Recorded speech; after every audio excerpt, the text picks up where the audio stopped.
Great to see everybody here today. I know we have visitors among us, and you are our honored guests.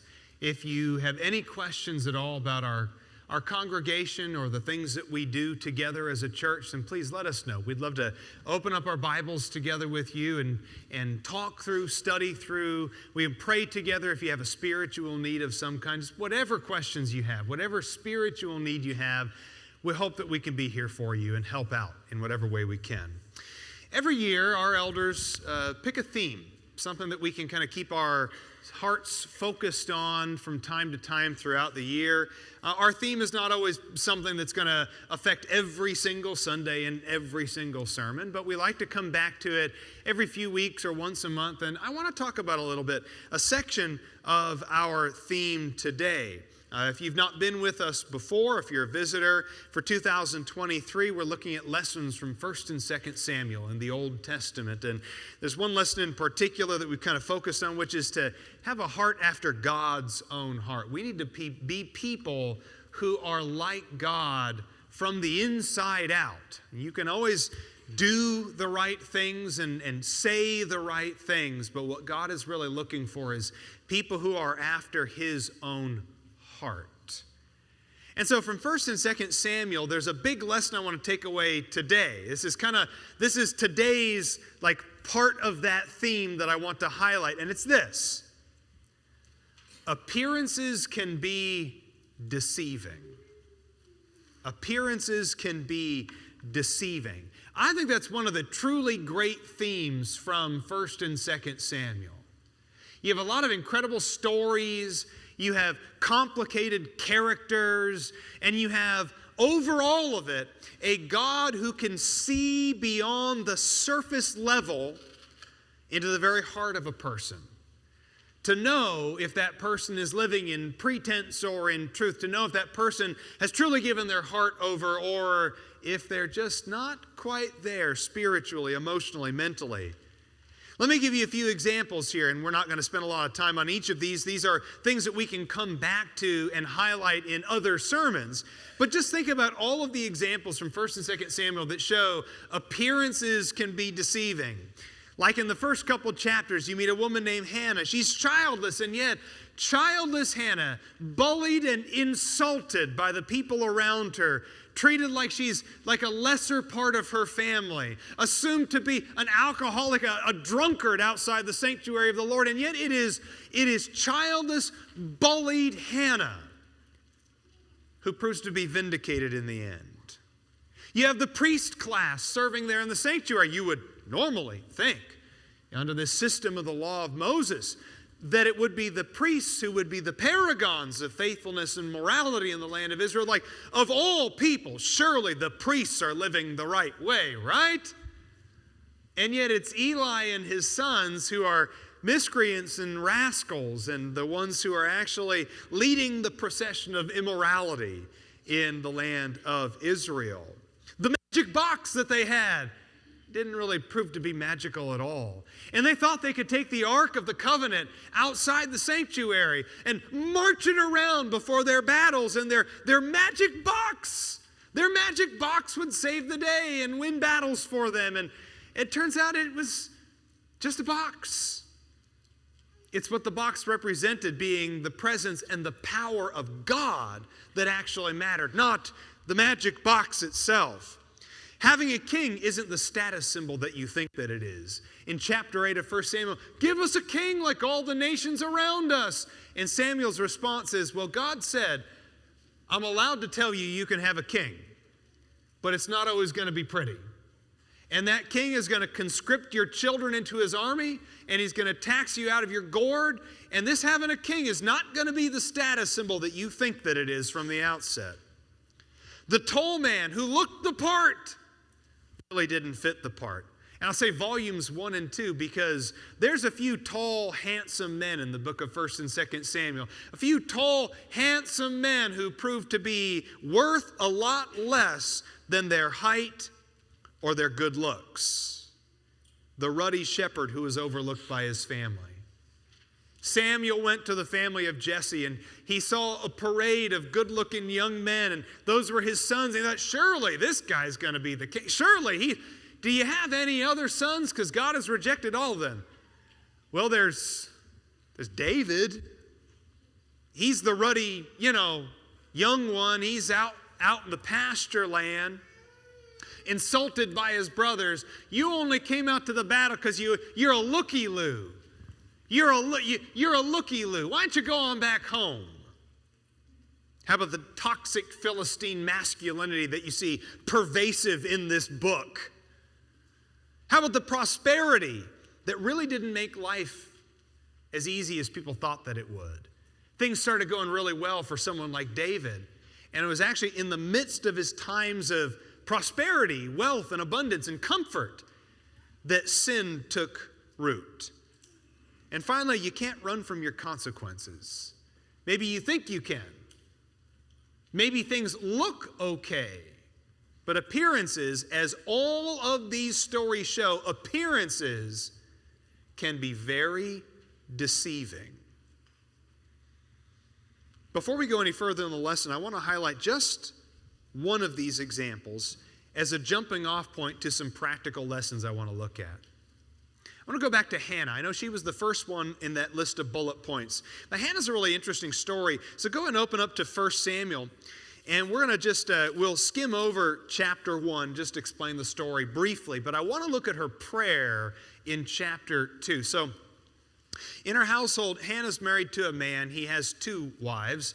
One of his wives is abundant, is fertile, has children. Hannah, however, who's the one the man actually deeply loves, is infertile. She has never been able to have children. She's bullied by the other wife in the family, insulted and made fun of her.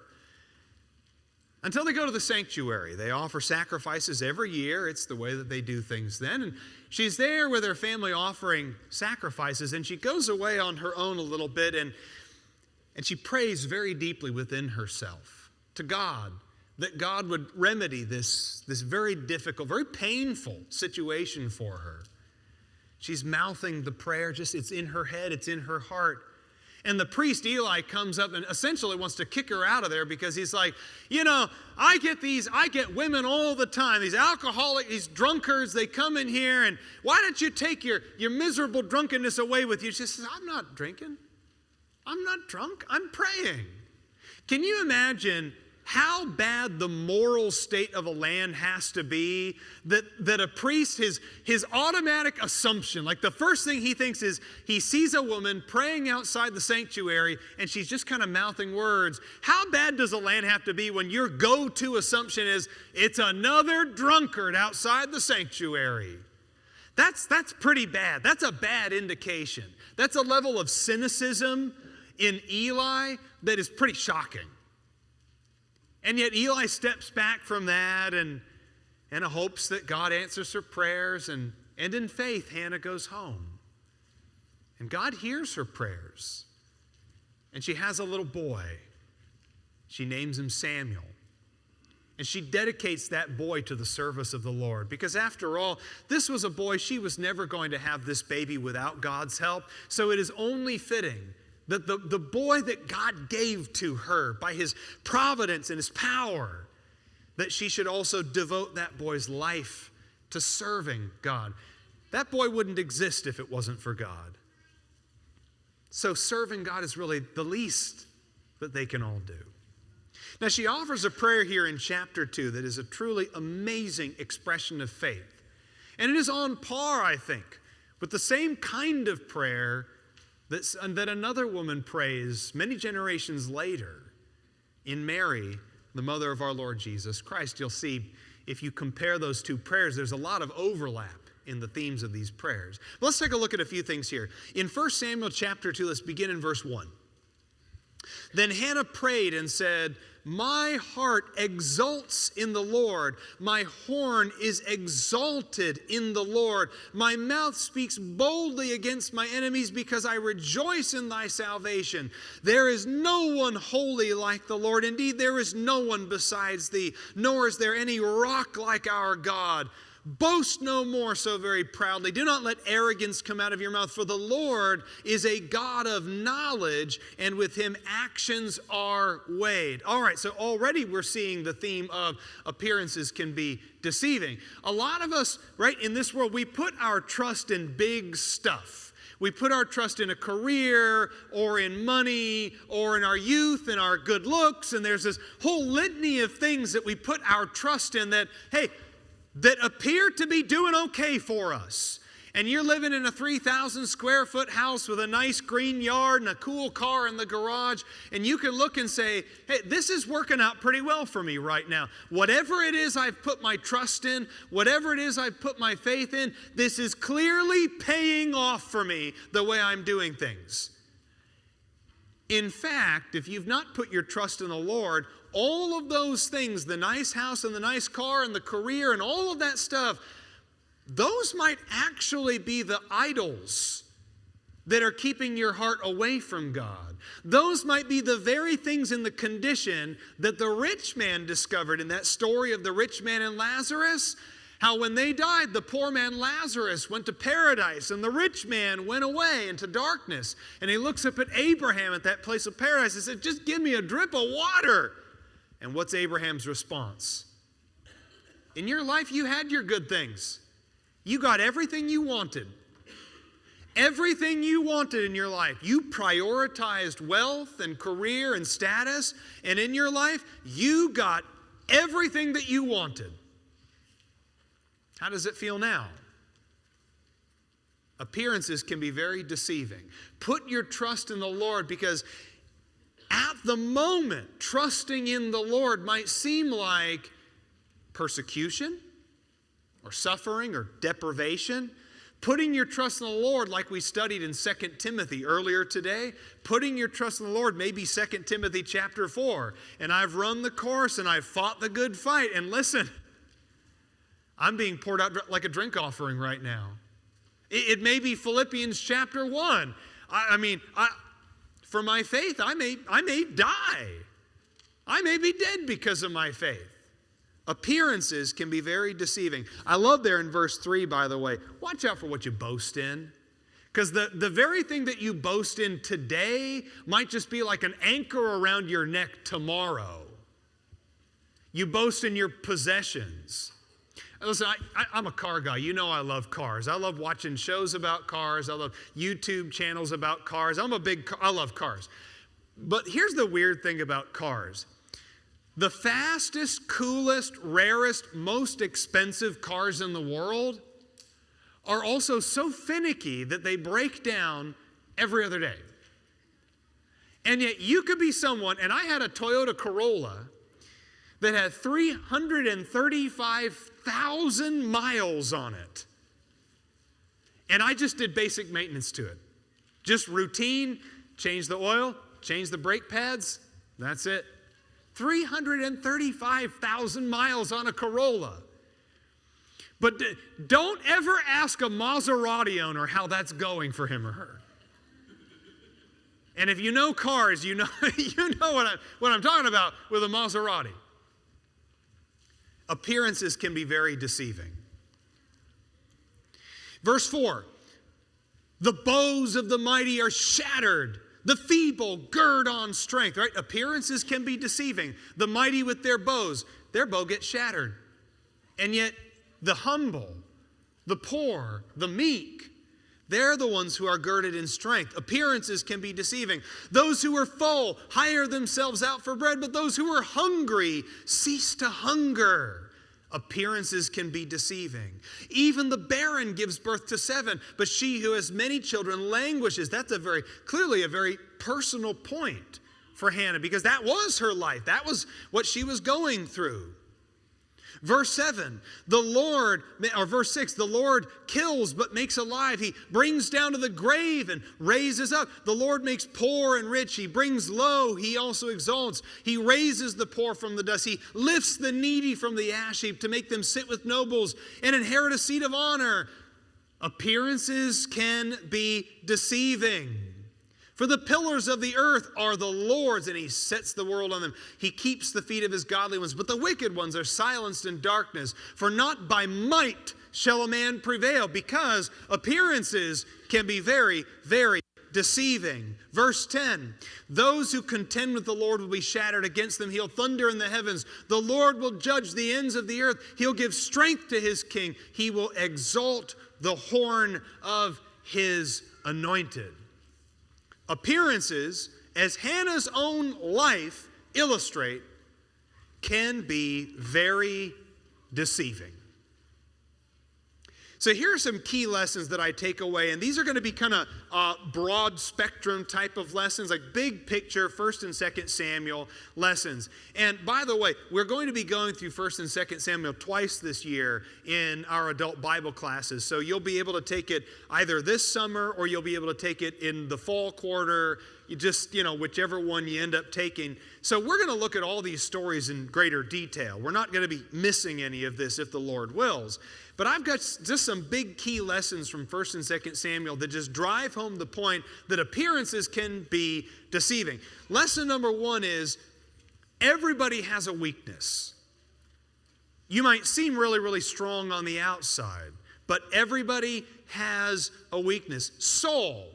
King Saul, he was a head taller than everybody else around him. He looked the part. You looked at Saul and you said, ooh, that guy. I want that to be our king.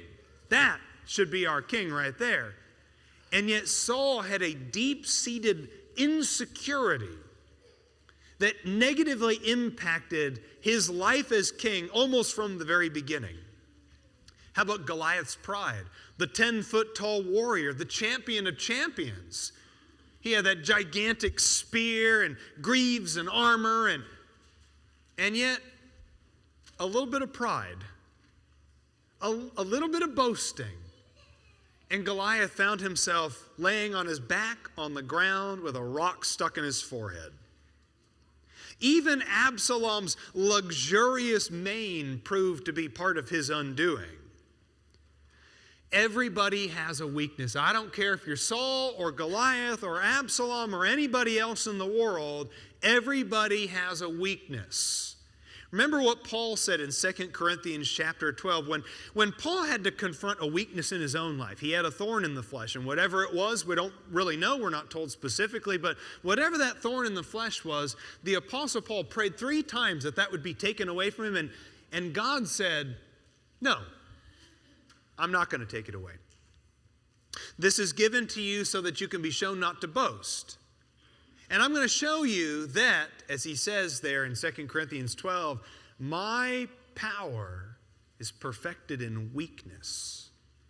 And so Paul's conclusion in the end was, if that's true, if power is perfected in weakness, then I guess I'm going to embrace my weaknesses. I'm going to embrace those weaknesses so that God can show how strong he is through me. Everybody has a weakness, but that weakness doesn't have to be your downfall. That weakness can actually be turned into an opportunity to show God's grace, goodness, and power working in your life. Saul was an insecure man who found himself gripped with jealousy. That didn't have to be his end. Goliath's pride or Absalom's hair, right? Hair doesn't have to be your downfall, trust me. But we can turn those weaknesses into strengths if we simply use God. Which leads to point number 2. Everybody has strengths. You might be someone fraught with various kinds of weaknesses, maybe physical illness, maybe you've always been somebody who's had poor health. From the beginning of your life, you've suffered and struggled with various kinds of poor health. Remember, you also have strengths. Maybe you're not good at public speaking, but you're good at a lot of other things. Maybe you're not good at singing, but you're good at a lot of other things. Maybe you don't have a lot of material resources. You don't have the wealth to draw from that maybe other people do to practice charity, but you can be really good and useful at a lot of other things. Remember, it was the youngest son in Jesse's household who proved himself to be a lion, contrary to his brothers writing him off. But the devil thrives on our insecurities. The devil convinces us that we have nothing good to offer. There was a Wednesday night invitation very recently that dealt with this very thing. God's tendency, however, is to see our potential, since God is the one who gives us our talents in the first place. Do you know why God knew that David was up to the task when everybody else wrote him off? Because God was the one who made David. And God was the one who gave him 10 fingers and 10 toes. God was the one who put his eyeballs in his head and put that brain in his skull. Because God gave David every single talent that he had, God knew exactly what David was capable of. God made you. God made you. It's time to rise up to that level, that expectation that God has. A third lesson. Good intentions don't always produce good fruit. That's another one of those appearances can be deceiving, right? On the outside, you can say, well, listen, I did it for the right reasons. Look at the result. I fixed it. I made it. I did. How can you deny results? Okay, appearances can be deceiving because you may do something with the best of intentions and you may point at results and say, look, it worked. What are you complaining about? It worked. But that might not have been the result that God wanted. And just because you produced something doesn't mean you produced what God asked for. Good intentions don't always produce good fruit. For example, 1 Samuel chapter 13 and chapter 15. I don't doubt Saul's intentions. When he thought Samuel was delaying and the Philistines are gathering for battle, Saul looked around and went, okay, we're all losing heart, we're losing courage, I'm losing soldiers, they're dispersing. I got to do something. Let's offer a sacrifice and get this battle on. And lo and behold, who comes around the corner just a few minutes later? Samuel. Well, with the Amalekites, it was the same thing. I mean, we killed most of the Amalekites. Now, that's God said most, right? Everybody heard most. God said kill most of them. Yeah, we're killed most of them. But I kept back some of the stuff so we could offer it as a sacrifice. That's what we'll do. We kept the treasure and stuff to offer it as a sacrifice. Well, what were you planning on doing with King Agag? I always wonder about that. Like, we kept back some of it to sacrifice. So what is Agag doing here? With the best of intentions. I don't doubt Saul's intentions, but he disobeyed God. He did what was wrong. I don't doubt Uzzah's intentions either, but he did what was wrong. Plain and simple. Uzzah did what was wrong. David thought he had to number his people in 2 Samuel 24. He thought, well, that's a good idea. I should probably do a census and number my people and know how many soldiers I have. It was like, in that story, I believe even Joab was like, I don't know if that's a good idea or not. I don't doubt David's intention, but it wasn't what God wanted. I mean, the road to our worst disasters are often paved in our good intentions, after all. Another lesson, though, the devil often wears a very pretty face. Appearances can be deceiving. Temptations are rarely, if ever, ugly. I mean, can you think about the last time? When were you ever tempted to do something that you just thought like, well, that's disgusting? Are you tempted by things that are repulsive and disgusting to you? Of course you're not. You're tempted by things that are beautiful.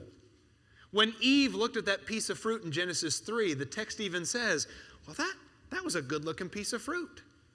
That's a good-looking piece of fruit. And we know what's good-looking and what's not. Like, we go to the produce department all the time, and we pick up one nectarine and we pick up another nectarine, and we go, one's good and one is as hard as the rock that's inside of it. Some fruit looks good. You're not tempted by the stuff that's ugly, are you? You're tempted by the things that are beautiful, but appearances can be deceiving. Bathsheba was not an ugly woman. She's not an ugly woman. And that's not, here's the like, what is he saying about women in general? Don't read into it. But let's be real about it. Bathsheba was not an ugly woman, and she was very tempting. Absalom wasn't ugly either. There's probably a reason why. Absalom, long flowing mane, good looking dude. takes after his father. There's a reason why Absalom was so appealing to them. And you remember what James talks about when it comes to temptation here. In James chapter 4, when it comes to temptation, notice what he says here in verse 1 of that chapter. And really, you could read a lot of this passage because it's just great. But in verse 1, what's the source of quarrels and conflicts among you? Is not the source your pleasures that wage war in your members? You lust and you do not have, so you commit murder. You're envious and you cannot obtain, so you fight and quarrel. You don't have because you don't ask. You ask and don't receive because you ask with wrong motives, so that you may spend it on your pleasures. That's where sin comes from. Not on the stuff that you don't like, but on the stuff that you do like. Remember Proverbs chapter 23? Proverbs 23 is a passage on alcohol, and the thing almost sounds like it could be the script to a beer commercial. Yeah. Golden amber. It flows in golden amber waves, and it goes down smooth for a crisp, clean, mountain fresh flavor. I mean, Proverbs 23 sounds like it could be an alcohol commercial. You know why? Because it's sparkling and red in the cup, and it goes down smoothly. Well, of course you're tempted by that.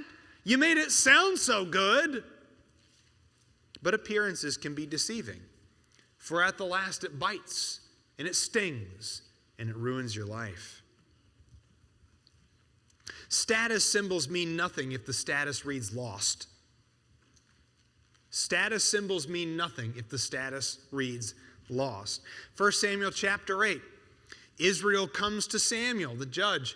They say, we want a king to be like the nations all around us. And he warns them. All right. You want a king so you can be like the nations all around you? Have you seen the way the nations around you live? Have you seen the way their kings treat them? They conscript their children into armies.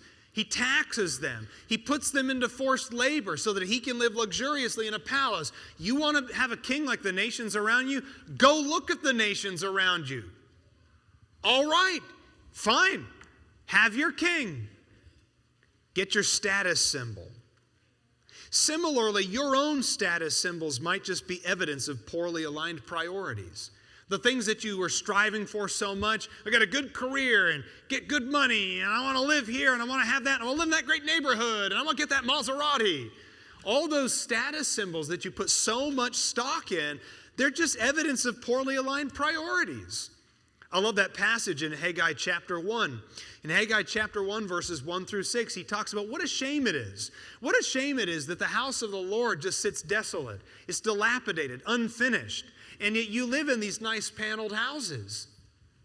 You eat so much food, but you're never full. You drink so much, but you can never satisfy your thirst. And my favorite is, and you put money into a purse with holes. What an evocative image that is. It's just misaligned priorities. And finally, wait until the end of a matter. Because appearances can be deceiving, and what something looks like today might not actually be what it turns out tomorrow. And if appearances are so deceiving, you've got to wait until the end of a matter to come to a judgment. Ecclesiastes 7 verse 8 even makes that very point. The end of a matter is better than its beginning. Because at least at the end of a matter you have perspective, you have hindsight, you know all the information.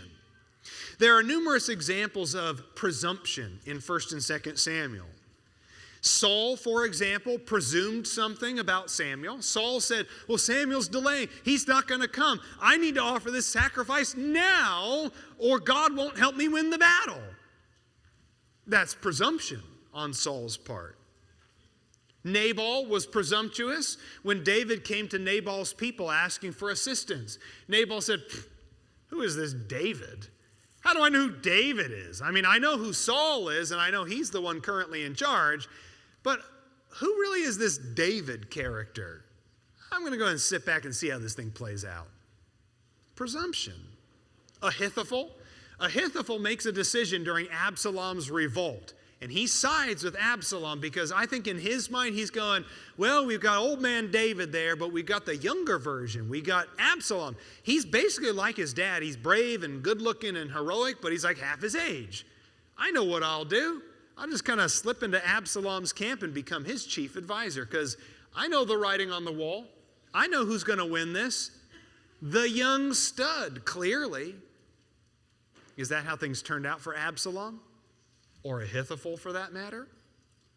How about Sheba's rebellion as well near the end of 2 Samuel? Presumption.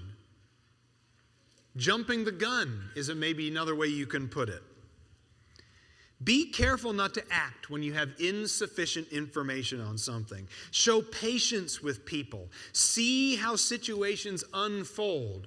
Like James chapter 1 talks about there in James chapter 1 and verse 19. This you know, my beloved brethren, but let everyone be quick to hear, but slow to speak and slow to anger.